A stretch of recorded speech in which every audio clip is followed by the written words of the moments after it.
Our solar system is an exciting place.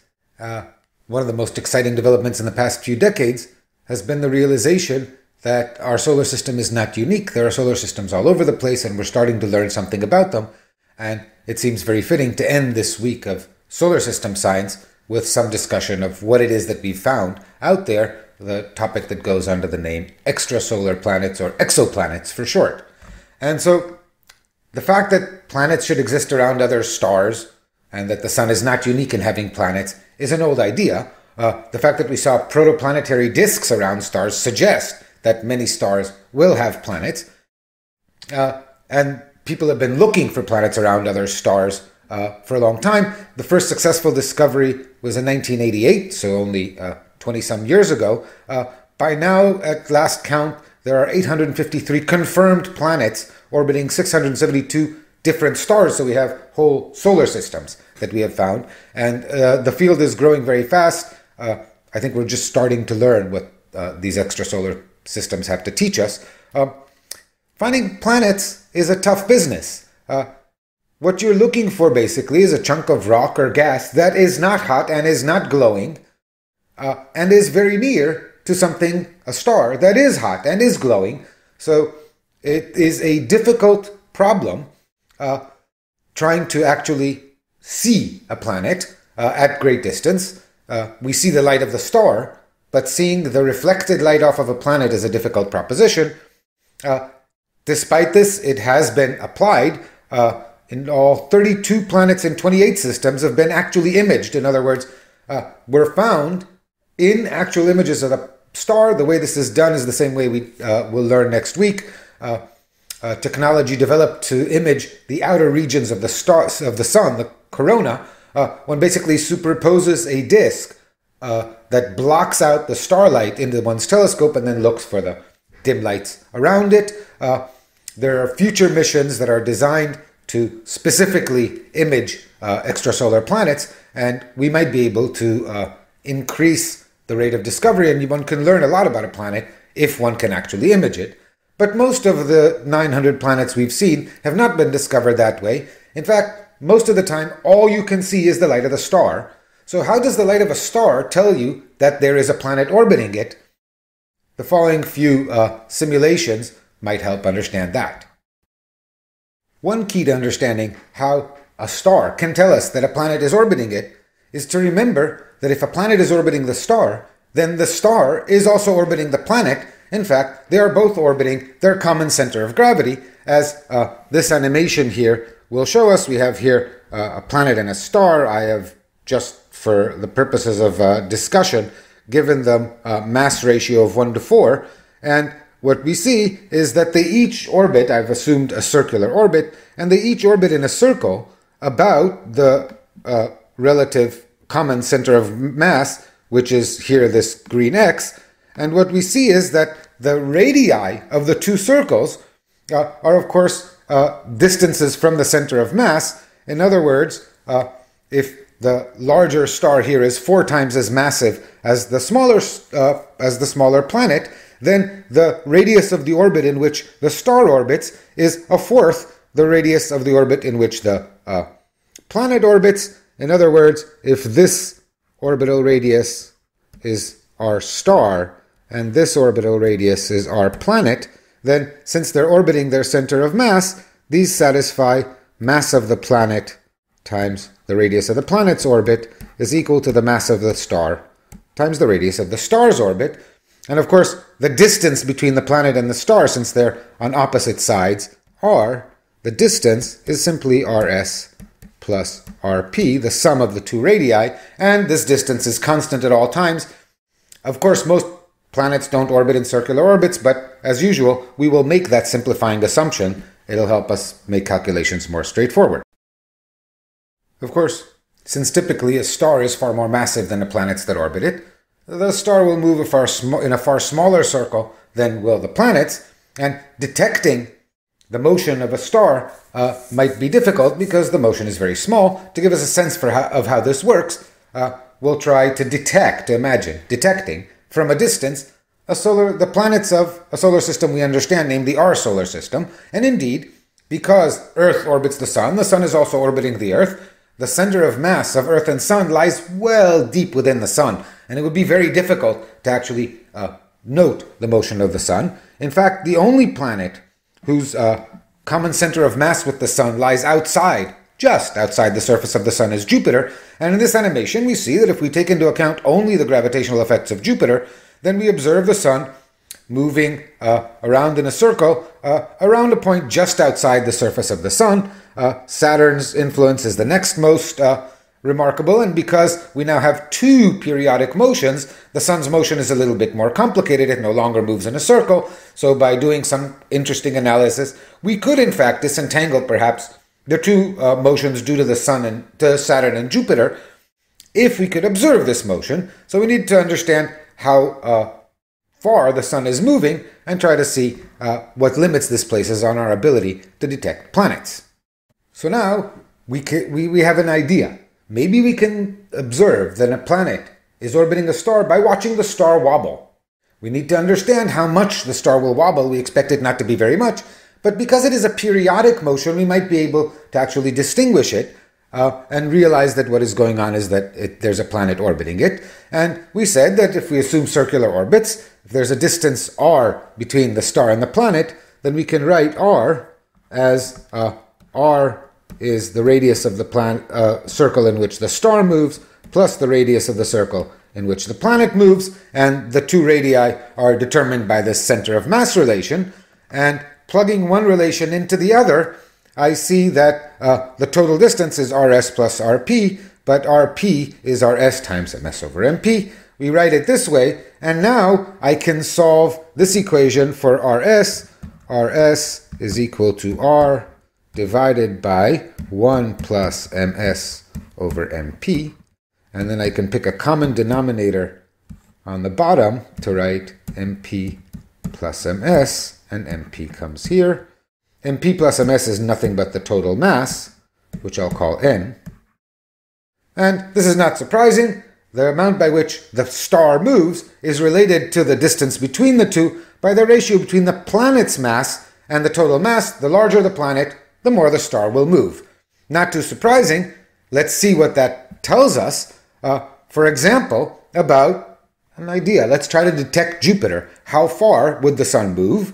Well, plugging in this result we just figured out, I find that the radius of the circle in which the Sun moves due to the gravitational effect of Jupiter is the ratio of the mass of Jupiter to the mass of the Sun times the radius of Jupiter's orbit, which I've put in here.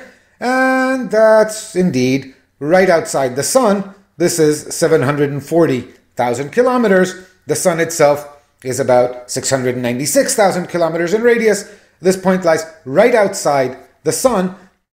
Detecting the wobble of a star due to the effects of a planet that orbits it is going to be difficult. In fact, of all of the planets that we know, one was detected by this method. This is called astrometry. So finding the motion, discerning the motion of the star is not going to be our most successful strategy. What else can we do? Let's go back to the simulation and see a different approach. The secret, it turns out, is that while it is very difficult to measure the position of the star with the precision necessary to detect a planet surrounding it, we may be able to detect its wobble by measuring its velocity. How can you measure velocity without measuring position? That's an interesting question. Well, there is a sense in which we can measure velocity directly without measuring position, and this is the Doppler effect. Remember that the spectrum of a star will contain absorption lines for whatever gases are in the star's atmosphere, as we saw for the spectrum of the Sun. If you can identify a particular absorption line and find that it is shifted in frequency or in wavelength from its natural wavelength, we can use the Doppler formula. I remind you that lambda is lambda 0 times 1 minus v over c, where c is the speed of light and v is the speed with which something is moving. Since spectral lines are very, very narrowly known, we can measure rather small velocities compared to the speed of light, in fact down to a few meters per second, so 1 part in 10 to the 8th. We can make pretty accurate velocity measurements provided there is a Doppler effect. Remember, the Doppler effect only obtains if the object, the source of light, is moving towards us or away from us. So in the position that this animation currently depicts, of course, we have no such luck because as the planet orbits the star and the star orbits the planet, there is no motion at all, no change in the star's distance from us, so there is absolutely no radial velocity component. The star or the planet neither approach us nor recede. On the other hand, if I tilt and I imagine that the system happens to be oriented in this direction, then what I observe is that now the planet, and therefore the star, periodically approaches Earth and recedes from Earth, and maybe we can detect the variations in wavelength of some absorption line by measuring the velocity with which the star is moving. And the way we do this is precisely by doing spectroscopy. Let's take a look. This animation sort of shows you the setup. We have here a planet orbiting the star, therefore the star orbiting the planet, albeit in a much smaller circle. We cannot see the planet, but we can see the star, and things here are perfectly aligned. The motion of the system is in such a plane that the entire velocity of this vector of the star will be visible to us. There is no motion out of the plane of this image, which would be invisible to us, and we observe some absorption lines in the spectrum of the star, and when the star is receding from us, the absorption lines are shifted to the red. When the star is approaching us, they're shifted to the blue, and we see this periodic shift in the Doppler shift in the absorption lines, and by detecting the periodicity, we can measure the period with which the planet orbits the star and perhaps learn some more. Of course, the Doppler shift here is greatly accelerated. Let's do a little calculation to see what kind of velocities we'd be trying to detect. So perhaps the way we can detect the fact that a planet is orbiting a star, hence the star orbiting a planet, is to hope that the orientation of the orbit is such that at least some fraction of the star's motion is radial towards us or away from us, and we can use Doppler shifts to detect that velocity. Let's figure out how fast the star would be moving. So we have this system. How fast is the star moving? Well, the star moves around a circle of radius rs, as we said, and it moves with a velocity, a speed, vs, whose velocity is continually changing.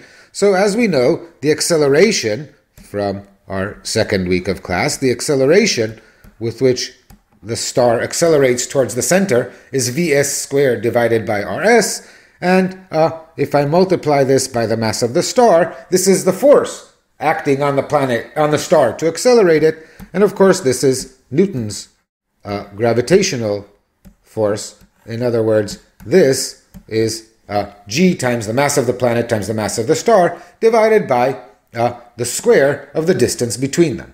So let's put that in. Here's our equation. What do we do with this equation? Well, of course, we first realize that the mass of the star completely cancels from here. This is characteristic of gravity. Now, what I want to do is figure out v. I want to know how fast the star moves. So from here I have that vs squared is given by g times the mass of the planet times the radius of the circle in which the star moves divided by r squared. But it would help to remember that we computed that the radius of the circle in which the star moves is related to r by the mass of the planet divided by the total mass. And so using that in here, I find that this is g times the mass of the planet divided by r squared times r times the mass of the planet divided by the total mass. And what I find is that this is given by, well, I can cancel one of the r's here, and I find that vs squared is g times the mass of the planet squared divided by m times r, which is almost nice, except I will find it more convenient to write g times m divided by r. This is a quantity with the dimensions of velocity squares times ratio of the mass of the planet to the total mass squared. All I've done here is multiply and divide by the mass, the total mass. And so this is my expression for Vs. And when I plug it in, I see that the following things are true. For m is usually typically just the mass of the star. The mass of the planet is small anyway. What we see is that massive planets will cause more motion. This is certainly true. But unlike the case when we were trying to do astrometry, in the case of radial velocity measurements, the closer a planet is to its star, the smaller r, the more radial velocity the star will acquire. So this method will be useful in discovering planets that are massive and orbit close in. We can solve this equation now for Vs by taking the square root, and this is the expression we get. Again, the largest values of velocity will arise from heavy planets that orbit near their stars. We can plug in the numbers for Jupiter. If you look at this quantity in the square root, it's simply the orbital velocity of Jupiter to good approximation. And so plugging in the numbers, we see that due to Jupiter orbiting it, the Sun moves at 12.5 meters per second. This is a small velocity relative to the speed of light, but wavelengths can be measured with extreme precision. We would have very little trouble if orbits were aligned correctly, identifying the motion of the Sun by 10 meters per second. And in fact, this is one of the most productive ways of detecting extrasolar planets. A total of almost 500 planets in almost 400 solar systems have been detected by what we call radial velocity measurements. And remember, this is only possible for systems so aligned that part at least of the motion is radial. If the system happens to lie so that the motion of the planet and the star is perpendicular to our line of sight, there just is no radial component, there is no Doppler shift. We're out of luck trying to find it. Despite this has been one of the most productive ways of measuring it. But if the system is aligned properly, we can do even better. Let's check this out. One great advantage of the radial velocity measurement detection is that if we have some way of estimating the mass of the star independently, we'll see that we have such methods, then it gives us information about the mass of the orbiting planet as well as the distance at which it orbits, and so we can extract the beginnings of more data about what kind of planet we see in what kind of orbit. Under some circumstances, if the alignment is just right, we can do even better. If the alignment is such that the planet in fact transits in front of the star, then the planet will partially eclipse its star. And the way we will observe this is that the starlight appears to dim when the planet is transiting. And we call this measurement measuring the light curve. The light curve is the dependence of the brightness of the star on time. And what we will see is a periodic change as the brightness of the star dips periodically when the planet transits it. We can use this to compute the period. We can use this to study from the details of the shape of the light curve. We can learn many things about the planet, and such as its size, its mass. If we're lucky, we might even see the planet's atmosphere beginning the eclipse process and see the star through the planet's atmosphere and attempt to do spectroscopy and understand the chemistry of the star's atmosphere. So in principle, the transit method is a very constructive method which gives us a lot of information. Some 300 planets in over 200 systems have been detected. There's a dedicated space telescope, the Kepler Space Telescope, which is doing a survey of the sky and already has over 2,000 candidate planets in over 1,000 candidate systems, but the transit system, the transit method is not considered a complete detection until verified by some other means, so these are undergoing verification. The sample of planetary systems that we have outside the solar system is certainly growing very quickly, and we should have a lot of information. Ideally, one detects the same planet both using radial velocity and transit method, and then one can extract lots and lots of information. We will talk more about transits when we talk about binary stars and light curves. There are a few other methods that have been used. The light of a star can be intensified by the presence of a planet, and some 16 planets have been observed this way. If we have one transiting planet, we can study its orbit and find perturbations to its orbit and ascribe them to another planet and learn about the existence of the other planet in the same system. Some planets have been detected this way. In all, we're compiling a collection of solar systems, and it behooves us to see, well, how do they stand to our understanding? How did this match our understanding of our solar system? We developed sort of a good theory that describes the one solar system in the universe, but now that you suddenly have thousands of them, you can ask, does this theory work? And so, what have we found? As this image clearly shows, we haven't looked very far. We've looked to about 300 light years around the solar system. That's a tiny fraction of the galaxy. We have all these thousands of planets. Depending on how exactly you make the estimate, and as I said, this is a young science, between 1 and 40% of sun-like stars have planets. Either number means that in a galaxy with a few hundred billion stars, there are lots and lots and lots of planets and planetary systems all over the place. No, the solar system is not unique. Now, the methods that we've used, both the most constructive ones, both the transit method and the radial velocity measurement method, are most sensitive to what we call hot Jupiters, planets that are very massive and orbit very near their star. Remember, we saw that with the radial velocity measurement. It's also true that it's more easy to arrange an alignment if the planet is close. Our methods are sensitive to hot Jupiters. Maybe it's not surprising that mostly we find, at least initially, lots of planets with masses similar to or larger than Jupiter's orbiting in Mercury-sized orbits. Now, well, yes, there is a sample bias going on here, clearly a selection bias. If one had a detector that was only sensitive to unicorns and one found no coyotes, this would not be a surprise. But if one had a detector sensitive only to unicorns and found unicorns, that would still be a discovery. Discovering all these gas giant planets orbiting within a half an astronomical unit of a sun-like star should still be jarring because, remember, we explained at great length why it is impossible for such planets to form so close to the star because the solar nebula is too warm and volatile materials are not solid. What we learn from the fact that they exist is presumably they did not form in that position. They formed farther out where the nebula was colder and migrated in. So the kind of migration that the NEAS model proposes for the solar system apparently is occurring all over the place. And this indeed seems to be a ubiquitous feature of the solar systems we're finding. The kind of sedate stability that we see in our solar system is not actually the standard. There's lots of strongly interacting, very resonant orbits, instabilities. In that sense, at least, the orbits we find in our solar system are a little bit uncommon.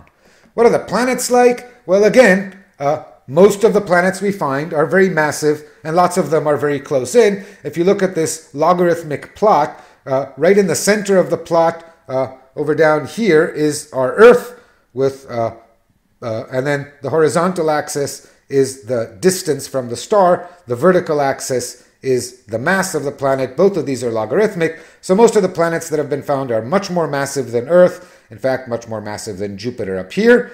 And many of them orbit very close in. These are these hot Jupiters that we spoke of. But we're also finding planets that orbit out at far larger distance from their stars. And we've even found some planets that are on the order of magnitude of Earth's mass or less. And so if you take the selection bias into account, the prediction is that, in fact, this data suggests that there are Earth-like planets in much larger numbers than there are Jupiters or gas giants, because the fact that we're detecting them at all means they're far more common.